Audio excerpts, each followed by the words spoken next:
C'est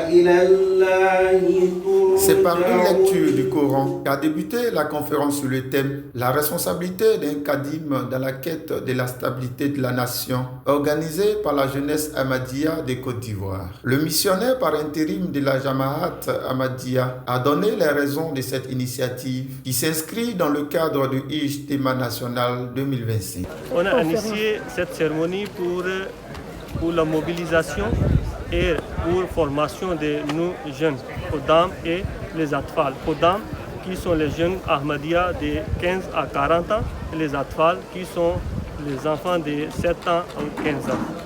Et leur spiritualité et leur formation et comment ils vont vivre en mode.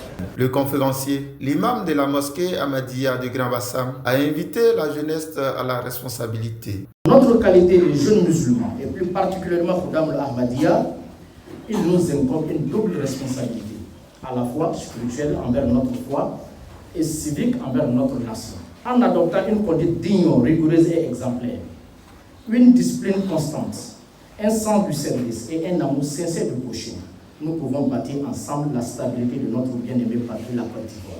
Le président des jeunes Ahmadiyya, Diaby Mustafa, a quant à lui souligné l'importance d'un tel rassemblement. En parlant de la conférence, il s'agissait pour nous de prendre en exemple le cas de la Côte d'Ivoire qui est en phase d'année électorale, d'inciter les jeunes à venir écouter cette conférence afin de leur prodiguer des sages conseils dans un esprit d'apaisement, dans un esprit de rassemblement autour de la nation, autour de la patrie mère, la Côte d'Ivoire. Cette cérémonie a réuni des délégations venues de Burkina Faso, du Bénin, du Ghana et du Mali. La journée s'est achevée par une visite de stands et des activités sportives. Un participant a donné ses impressions. Je tenais à remercier la communauté Ahmadiyya pour la qualité de la conférence.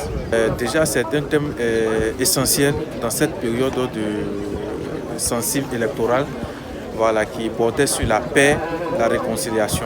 Présente dans 55 pays d'Afrique et plus de 210 pays à travers le monde, la communauté islamique Ahmadiyya continue de porter un message universel de paix et de fraternité.